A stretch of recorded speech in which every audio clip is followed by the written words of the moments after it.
नमस्कार दोस्तों, आपका स्वागत है बोधि थॉट्स चैनल पर। आज की कहानी शुरू करने से पहले आप चैनल को सब्सक्राइब जरूर कर लें। तो चलिए आज की कहानी शुरू करते हैं। किसी शहर के रेलवे स्टेशन पर एक भिखारी रहता था। वह वहां आने जाने वाली रेलगाड़ियों में बैठे यात्रियों से भीख मांगकर अपना पेट भरता था। एक दिन जब वह भीख मांग रहा था तो सूट बूट पहने एक लंबा सा व्यक्ति उसे दिखा। उसने सोचा कि यह व्यक्ति बहुत अमीर लगता है, इससे भीख मांगने पर यह मुझे जरूर अच्छे पैसे देगा। वह उस लंबे व्यक्ति से भीख मांगने लगा। भिखारी को देखकर उस लंबे व्यक्ति ने कहा, तुम हमेशा मांगते ही रहते हो, क्या कभी किसी को कुछ देते भी हो? भिखारी बोला, साहब मैं तो भिखारी हूं, हमेशा लोगों से मांगता ही रहता हूं, मेरी इतनी औकात कहां कि किसी को कुछ दे सकूं? लंबा व्यक्ति बोला, जब किसी को कुछ दे नहीं सकते तो तुम्हें मांगने का भी कोई हक नहीं है। मैं एक व्यापारी हूं और लेन देन में ही विश्वास करता हूं। अगर तुम्हारे पास मुझे कुछ देने को हो तभी मैं तुम्हें बदले में कुछ दे सकता हूं। इतना कहने के बाद वह लंबा आदमी ट्रेन में बैठकर चला गया। इधर भिखारी उसकी कही गई बात के बारे में सोचने लगा। उस लंबे व्यक्ति के द्वारा कही गई बात उस भिखारी के दिल में उतर गई। वह सोचने लगा कि शायद मुझे भीख में अधिक पैसा इसीलिए नहीं मिलता क्योंकि मैं उसके बदले में किसी को कुछ दे नहीं पाता हूं। लेकिन मैं तो भिखारी हूं, किसी को कुछ देने लायक भी नहीं हूं। लेकिन कब तक मैं लोगों को बिना कुछ दिए केवल मांगता ही रहूंगा? बहुत सोचने के बाद उस भिखारी ने निर्णय किया कि जो भी व्यक्ति उसे भीख देगा उसके बदले में वह भी उस व्यक्ति को कुछ जरूर देगा।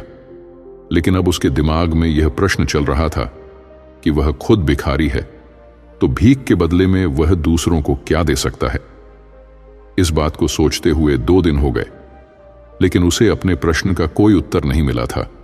तीसरे दिन जब वह स्टेशन के पास बैठा हुआ था तभी उसकी नजर कुछ फूलों पर पड़ी जो स्टेशन के आसपास के पौधों पर खिल रहे थे।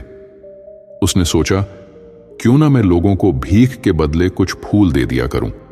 उसको अपना यह विचार अच्छा लगा और उसने वहां से कुछ फूल तोड़ लिए। अब वह ट्रेन में भीख मांगने पहुंचा। अब जब भी कोई उसे भीख देता तो उसके बदले में वह भीख देने वाले को कुछ फूल दे देता। उन फूलों को लोग खुश होकर अपने पास रख लेते थे। अब भिखारी रोज फूल तोड़ता और भीख के बदले में उन फूलों को लोगों में बांट देता था।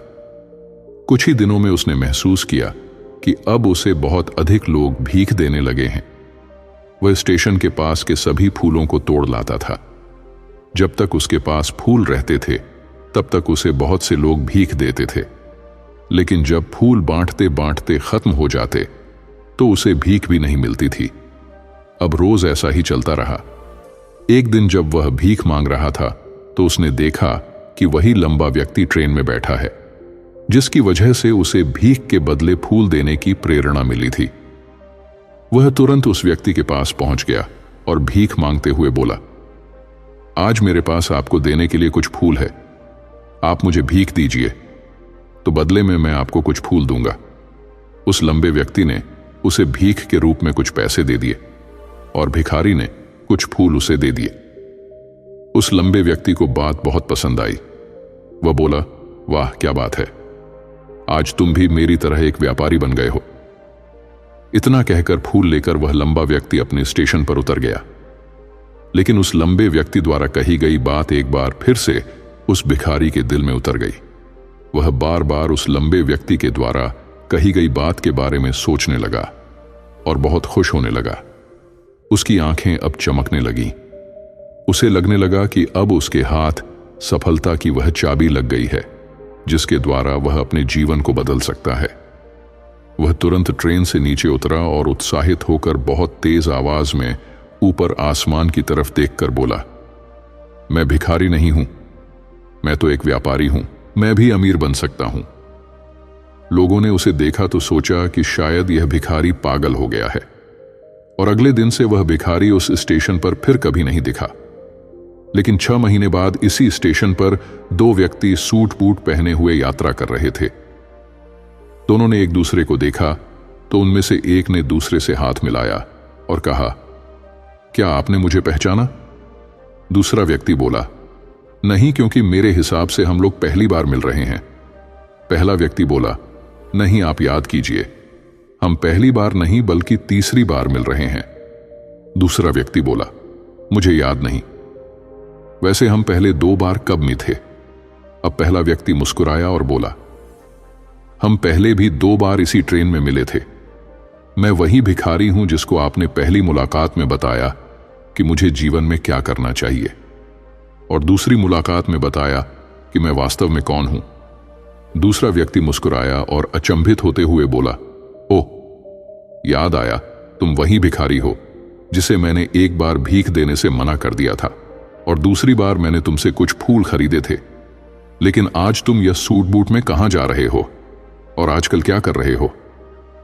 तब पहला व्यक्ति बोला, हां, मैं वही भिखारी हूं, लेकिन आज मैं फूलों का एक बहुत बड़ा व्यापारी हूं और इसी व्यापार के काम से ही दूसरे शहर जा रहा हूं। कुछ देर रुकने के बाद वह फिर बोला, आपने मुझे पहली मुलाकात में प्रकृति का वह नियम बताया था जिसके अनुसार हमें तभी कुछ मिलता है जब हम कुछ देते हैं। लेन देन का यह नियम वास्तव में काम करता है। मैंने यह बहुत अच्छी तरह महसूस किया है, लेकिन मैं खुद को हमेशा भिखारी ही समझता रहा। इससे ऊपर उठकर मैंने कभी सोचा ही नहीं, और जब आपसे मेरी दूसरी मुलाकात हुई तब आपने मुझे बताया कि मैं एक व्यापारी बन चुका हूं। अब मैं समझ चुका था कि मैं वास्तव में एक भिखारी नहीं बल्कि व्यापारी बन चुका हूं। मैंने समझ लिया था कि लोग मुझे इतनी भीख क्यों दे रहे हैं, क्योंकि वह मुझे भीख नहीं दे रहे थे बल्कि उन फूलों का मूल्य चुका रहे थे। सभी लोग मेरे फूल खरीद रहे थे क्योंकि इससे सस्ते फूल उन्हें कहां मिलते। मैं लोगों की नजरों में एक छोटा व्यापारी था, लेकिन मैं अपनी नजरों में एक भिखारी ही था। आपके बताने पर मुझे समझ आ गया कि मैं एक छोटा व्यापारी हूं। मैंने ट्रेन में फूल बांटने से जो पैसे इकट्ठे किए थे उनसे बहुत से फूल खरीदे और फूलों का व्यापारी बन गया। यहां के लोगों को फूल बहुत पसंद है और उनकी इसी पसंद ने मुझे आज फूलों का बहुत बड़ा व्यापारी बना दिया। दोनों व्यापारी अब खुश थे और स्टेशन आने पर साथ उतरे और अपने अपने व्यापार की बात करते हुए आगे बढ़ गए। दोस्तों, इस कहानी से हमें बहुत कुछ सीखने को मिलता है। कहानी में लंबा व्यापारी गिव एंड टेक के नियम को बहुत अच्छी तरह जानता था। दुनिया के सभी बड़े व्यापारी इसी जीवन के नियम का उपयोग करके सफल हुए हैं। इस फार्मूले को उसने भिखारी को भी बताया। भिखारी ने इस प्राकृत नियम को अपना लिया और इसका असर उसके जीवन में साफ दिखाई देने लगा। उसने अपनी सोच बदली और उसकी जिंदगी बदल गई। यह कहानी हमें बताती है कि हम यदि अपनी सोच बदल लें तो कुछ भी हासिल किया जा सकता है। यदि हम खुद को छोटा समझते रहेंगे तो हम हमेशा छोटे ही बने रहेंगे। बड़ा बनने के लिए हमें अपनी सोच को बदलना होगा और खुद के बारे में बड़ा सोचना होगा। कहानी का सार यह है कि सफलता आपकी सोच में छुपी होती है।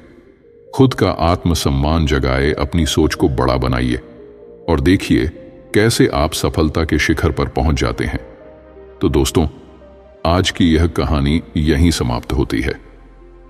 अगर आपको यह वीडियो पसंद आया हो और इससे आपको कुछ नया सीखने को मिला हो तो लाइक जरूर करें। अपनी राय और विचार हमारे साथ कमेंट्स में साझा करें। आपकी बातों से हमें प्रेरणा मिलती है। और हां, अगर आप जीवन को बेहतर बनाने वाली ऐसी ही और कहानियां और विचार जानना चाहते हैं तो बोधि थॉट्स चैनल को सब्सक्राइब करना न भूलें। साथ ही बेल आइकन दबाएं ताकि हमारी हर नई कहानी आप तक सबसे पहले पहुंचे। आखिर में याद रखें, आपकी सोच ही आपकी ताकत है। धन्यवाद और अगले वीडियो में फिर मिलेंगे।